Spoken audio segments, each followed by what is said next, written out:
Normalmente damos por sentado que la realidad es, pues eso, la realidad, una sola cosa. Pero, ¿y si no fuera así?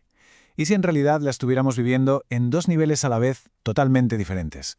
Por un lado está el mundo que conocemos, el de ir a comprar el pan, el trabajo, lo de siempre.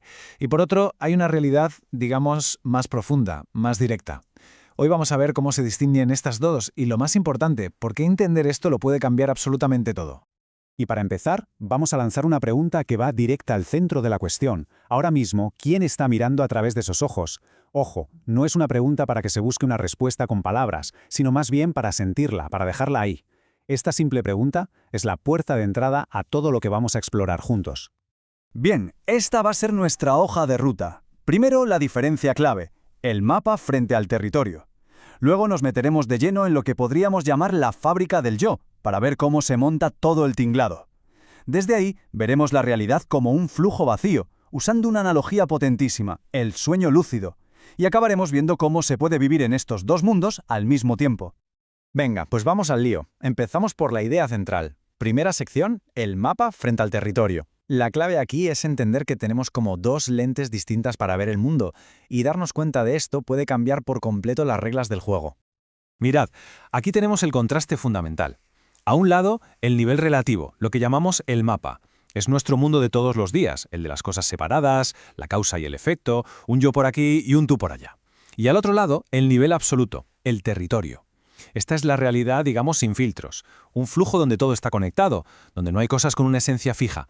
Y aquí viene lo importante. El sufrimiento, el dolor psicológico, solo existe en el mapa, en nuestra interpretación de las cosas, no en el territorio en sí. Vale, si el sufrimiento está en el mapa, la pregunta es, ¿quién lo dibuja? Y eso nos lleva directamente a la segunda sección, la fábrica del yo. Aquí vamos a desgranar el mecanismo, pieza por pieza, que construye la ilusión de que somos un ser separado y sólido. Este es básicamente el proceso de montaje de esa ilusión. Todo empieza con la ignorancia, o sea, el simple error de asumir que hay alguien aquí dentro mirando. A partir de ahí se crean los hábitos, patrones automáticos que nos dan una sensación de continuidad que en realidad no existe. Esto se solidifica en la conciencia dual, la sensación de que hay un yo aquí dentro y un mundo ahí fuera. Y una vez que esa división está hecha, la cadena sigue sola. Ese yo se apropia del cuerpo, de la mente y empieza a generar deseo, apego, y el producto final de esta cadena de montaje, ¿cuál es? El sufrimiento. Es un bucle que se retroalimenta sin parar. Pero y esto es la clave de todo, la auténtica vuelta de tuerca. No hay un yo que esté pasando por estas fases. Son las propias fases, los propios eslabones, los que al unirse crean la ilusión de que hay un yo. Es decir, el yo no es la causa del proceso. Es el resultado.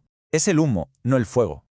Dicho sin rodeos, de forma muy directa, eso que llamamos yo es básicamente un tic nervioso, un tic mental que se produce por puro hábito. Sé que suena fuerte, es una descripción brutal, pero va directa al grano, a la naturaleza mecánica, casi automática, de nuestra identidad. Y es que, según esta perspectiva, el mundo entero, tal y como lo percibimos, no es más que la sombra que proyecta ese tic. Bueno, entonces, si el yo es una construcción, ¿qué es lo que queda cuando miramos la realidad sin ese filtro? Pues entramos en la tercera parte, la realidad como un flujo vacío. Se trata de ver cómo es el mundo cuando no tiene ese centro artificial que hemos fabricado. El concepto fundamental aquí es el de vacuidad, o shunyata.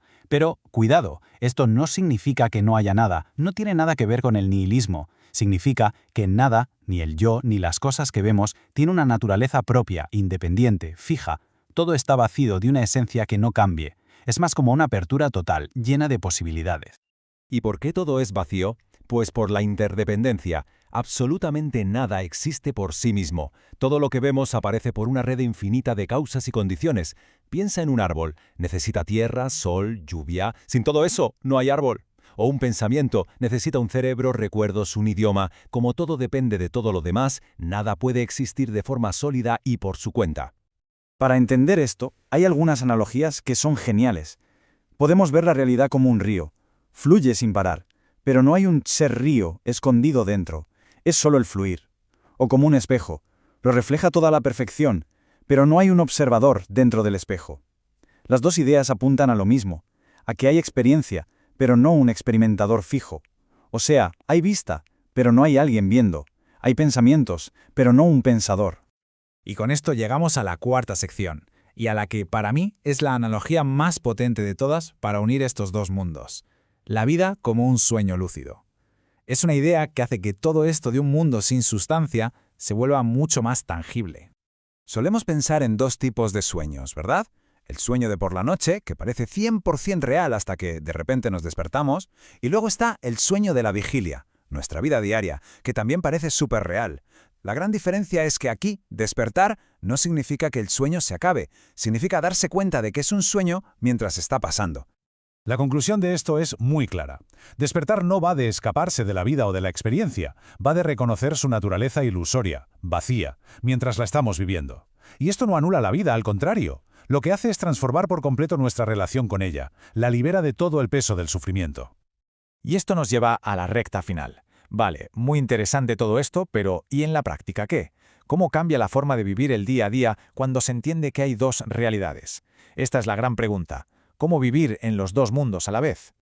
En esta tabla se ve muy claro cómo se aplica a cosas concretas. Desde la visión dualista, la que está pegada al mapa, un proyecto de trabajo se vive como «tengo que triunfar para sentir que valgo».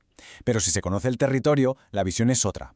Hago mi parte, lo mejor que puedo, con excelencia, pero el resultado final ya no depende de mí. Es parte de un flujo mucho más grande. En una relación se pasa del «necesito que me quieran para estar bien» a «amo sin esperar nada a cambio». Y ante una enfermedad, el típico «¿por qué a mí?» se convierte en «este cuerpo es temporal, es como una ola. La salud y la enfermedad son simplemente movimientos de la vida». Se pasa del drama personal a la aceptación del flujo. Y aquí, al final, se revela una paradoja increíble. La peor noticia que le pueden dar al ego, la idea de que en realidad no existes de forma sólida, es la mejor noticia posible para la vida. ¿Por qué? Pues muy sencillo. Si no hay un yo fijo al que proteger, al que defender, entonces no hay nada que pueda ser herido de verdad. Se libera una cantidad de energía brutal que antes gastábamos en protegernos. Y para cerrar, volvemos a una pregunta, una que se puede aplicar en cualquier momento del día.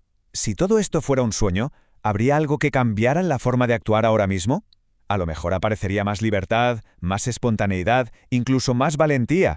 La pregunta, en realidad, no busca una respuesta, sino que pretende abrir un pequeño espacio, una posibilidad nueva en nuestra propia experiencia.